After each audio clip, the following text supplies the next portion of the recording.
Corona की मौजूदा सूरत हाल पर बात करेंगे। हमारे साथ मौजूद हैं डॉक्टर फलक कादिर। फलक, बहुत शुक्रिया आपके वक्त का। सबसे पहले आपसे ये जानना चाहेंगे कि कल जब ये खबर सामने आई कि वज़ीर आज़म इमरान खान ने वैक्सीनेशन करवाई थी, उसके बाद उनका कोरोना टेस्ट मुस्बत आ गया है, तो एक बेसिक क्वेश्चन लोगों में ये है कि वैक्सीनेशन के बाद कोरोना टेस्ट उनका मुस्बत कैसे आ गया। तो इस चीज़ को ज़रा सा वाज़ेह कर दीजिएगा कि एंटीबॉडीज़ बनने में कितना वक्त लगता है और वैक्सीनेशन कितनी महफूज है। फर्स्ट डोज जी बिल्कुल, आपका सवाल ये था कि वज़ीर आज़म साहब को एक वैक्सीन का डोज लग चुका है पर फिर भी उनको जो है वो कोविड हो चुका है। उसकी वजूहत देखिए ये है कि कोविड की के मरहला होते हैं, वैक्सीनेशन के मरहलात होते हैं।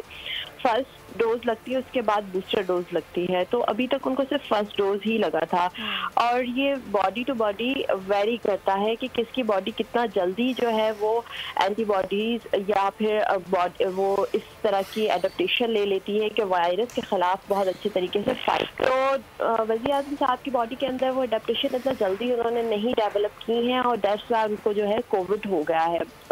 इस तरह हर किसी की बॉडी के साथ नहीं होगा।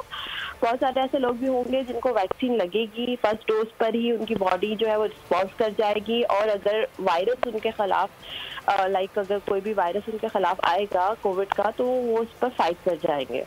सो हर किसी के लिए इस तरह नहीं हो सकता है। डॉक्टर साहिबा, अगर बात की जाए वैक्सीन के हवाले से तो लोग अभी भी जो है वो तज़ब्ज़ुब का शिकार हैं कि वैक्सीन लगवानी चाहिए या नहीं लगवानी चाहिए। अभी तो 60 साल से ज़्यादा उम्र के अफराद को वैक्सीनेशन का अमल जारी है। आप क्या कहेंगी, आवाम को क्या पैगाम देंगी? देखिए, वैक्सीनेशन करवाना बहुत इम्पॉर्टेंट है। अब देखिए, हर चीज़ के जो है वो कुछ एडवांटेजेस होते हैं, कुछ डिसएडवांटेजेस होते हैं। वैक्सीन के बहुत माइनर से डिसएडवांटेजेस देखे गए हैं, कोई बड़ी तादाद में नहीं देखे गए हैं। तो वैक्सीन लगवाना इम्पॉर्टेंट है। इससे वैक्सीन लगाने के बाद हर्ड इम्यूनिटी भी डेवलप हो जाएगी और फिर एक इजी हो जाएगा सारे लोगों के लिए कि अगर कोविड का इन्फेक्शन स्प्रेड होता है दूसरी बार अगर उतना सिवियरिटी के साथ स्प्रेड आउट नहीं होगा। ठीक है फलक, एक और चीज़ की वजाहत भी कर दीजिएगा क्योंकि आवाम में इस तरह के सवालात आए दिन सुनाई दे रहे हैं कि वैक्सीनेशन क्यों करवाई जाएगी, वैक्सीनेशन और इलाज में क्या डिफरेंस है। वैक्सीनेशन हमें इसलिए करवानी है ताकि हम कोरोना से बच सके, या अगर कोरोना हमें अटैक करता है तो उसका जो असर है वो इतना ज़्यादा ना हो। इस चीज़ को भी थोड़ा सा वाज़ेह कर दीजिएगा। बहुत अच्छा आपका सवाल है। देखिए, एक होता है प्रिवेंशन और एक होता है treatment. Vaccine is the prevention. आप बॉडी के अंदर ऑलरेडी कुव्वत मुदाफ़ियत को बढ़ा रहे हैं बाय वैक्सीनेशन।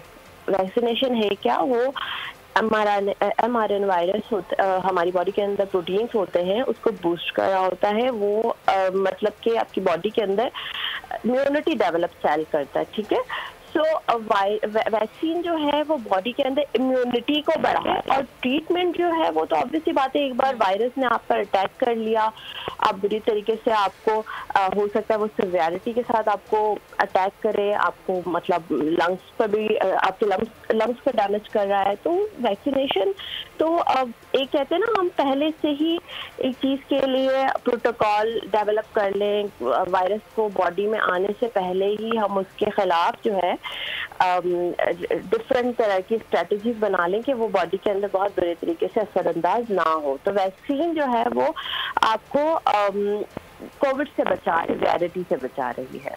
ठीक है, बहुत शुक्रिया डॉक्टर फलक कादिर साहिबा, आपने वक्त निकाला और इस हवाले से बात की।